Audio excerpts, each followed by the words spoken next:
Salut l'équipe, aujourd'hui on se retrouve pour un tutoriel Android Studio où l'objectif sera de passer de ça à ça. Et comment est-ce qu'on va faire? On va tout simplement ajouter une liste view et on va relier ça à la base de données. Et on se retrouve tout de suite sur Android Studio pour voir comment on fait ça en détail.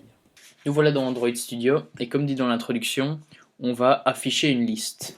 La première chose à faire quand on veut faire une liste, c'est justement mettre cette liste view dans l'activité concernée, dans le layout concerné plus précisément. Et chez nous, c'est dans la main activity. Donc, comme vous pouvez voir ici, on se retrouve avec une liste view, avec un ID, qui est mis au centre de l'image. C'est là que va s'afficher la liste. Ensuite, cette liste, il faut qu'elle prenne des items. Là, c'est juste l'endroit où tous les items vont être mis l'un à la suite de l'autre. Nous, il faut maintenant qu'on crée un layout pour cet item en particulier. C'est pour ça qu'on crée line user, une ligne pour l'utilisateur, plus concrètement.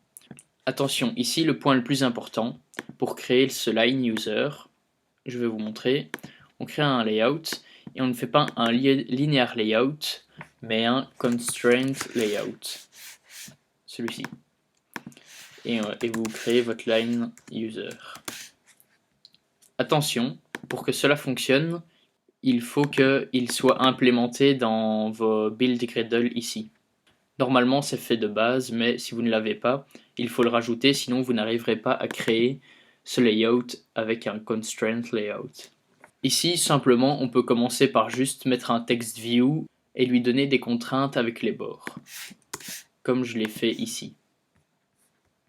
Donc il sera sur le côté et au centre. Chaque item se composera de cette manière, juste avec un text view dans la ligne. On peut le faire plus complexe, mais pour l'instant, on va juste faire comme ça. Ensuite, ce qu'on va faire, c'est créer un adapteur pour cette liste. Donc, à quoi ça sert cet adapteur? Vous pouvez recréer une nouvelle classe Java. Cette classe doit étendre baseAdapter et prend différents arguments. Un contexte, un layout inflator et la liste justement, le tableau de par exemple string que vous allez afficher si vous voulez afficher des mots. Ça peut être n'importe quoi d'autre, ça peut être un tableau d'objets, ça peut être un tableau de nombres. Ici moi c'est des noms d'utilisateurs. Donc dans le constructeur on assigne le contexte, l'inflator, et justement en argument on doit avoir aussi ce tableau d'utilisateurs qu'on assigne à la variable de classe. Quand on étend la classe baseAdapter, vous avez ces 4 méthodes que vous devez absolument avoir. Ici on doit les modifier pour que ça corresponde à notre programme.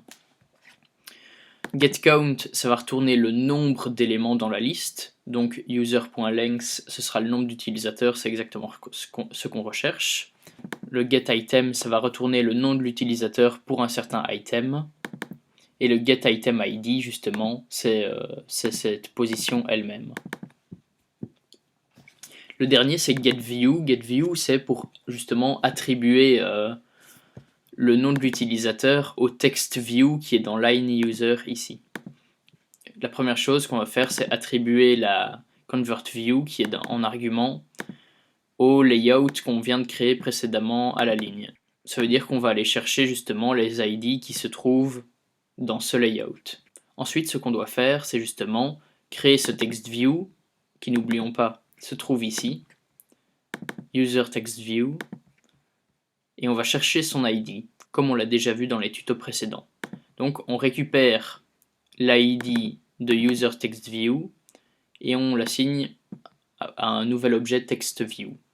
Ce nouvel objet TextView, on va lui donner un texte, et justement ce sera le nom à la position qui est dans le tableau user. Et à la fin de la méthode, on n'a plus qu'à retourner la view et ça va s'afficher.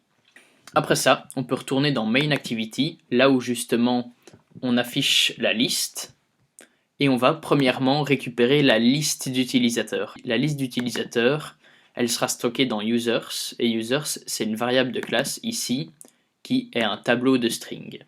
Et pour récupérer tous ces utilisateurs, on doit créer justement une méthode qui va les chercher dans la base de données.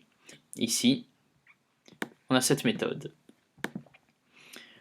Elle va tout simplement récupérer tous les noms d'utilisateurs de la table utilisateur. Une fois que les résultats sont dans le curseur, on crée un tableau de la taille du nombre de résultats et on commence un par un et on les copie tous dans ce tableau. Et ensuite on peut retourner le tableau de string qu'on récupère ici. Comme à chaque fois on récupère l'id de la liste view, user underscore lv, qu'est-ce que c'est? On l'a vu ici, c'est ceci, c'est bien notre list view. On retourne dans main activity et on crée une list view, elle est ici en variable de classe, la list view et on récupère l'id. Ensuite on peut créer un objet adapter user qui est défini encore ici et on l'assigne ici plus bas. On crée un nouvel objet avec ce contexte et justement le fameux tableau qu'on a récupéré précédemment. Donc le adapter user, il prend deux arguments, le contexte et un tableau de string comme on l'a vu ici. Contexte, tableau de string. Et après ça, c'est terminé. Vous pouvez run l'application sur votre téléphone et vous allez obtenir ceci.